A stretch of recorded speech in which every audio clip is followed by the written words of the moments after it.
It started in 1923, and it started as an arm of the United States National Lawn Tennis Association. Yes, and it was actually a committee at first, and it was a committee to promote public park tennis and everything. At some stage along the way, it became independent, even though we still get some grants from the USTA to keep this event, this historic event, going. And there's been pretty great players. Well, I wish I could sit here and rattle off all the great players that have played in this, but every time I talk to some of the people like Butch Buchholz and other people like that they played in this in the 50s, 60s, 70s, in the early days. And in the early days, you had to win your local to come play this national. So Los Angeles, Chicago was one of the biggest locals that there was. St. Louis, of course, and a bunch of other cities all over. And it was mostly city public parks that did it. And so those people who got to the finals then would come on and play in the nationals. At a certain point, especially when tennis got to be bigger and everything, and there were so many tournaments competing against it, it became just open to anybody, and which it is right now. Anyone can enter the national public parks. But mostly, our board voted, last year, year before, we voted to try to get it back here about every 5 years. And this is the original place. That's why. The original tournament was here. This wasn't called Dwight Davis at the time in 1923, obviously. In fact, it was called Jefferson something. Somebody was telling me it was Jefferson something or another, but that's what Butch Buchholz was telling me when I was talking to him on the phone the other day.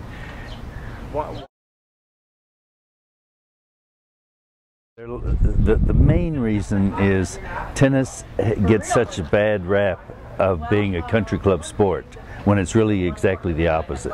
And tennis is, as we know, that 80% of all of our players are public tennis players. They either play in parks like this, like Dwight Davis, or they play through their high school teams or school programs and things like that.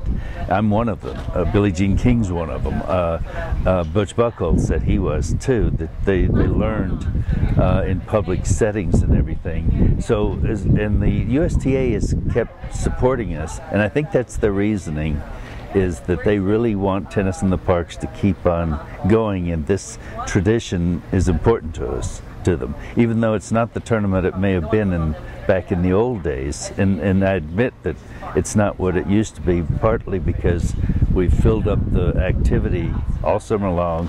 The kids have all their nationals, which they didn't have before, years and years ago. The adults have several national events and everything, and so it kind of pulled away from that.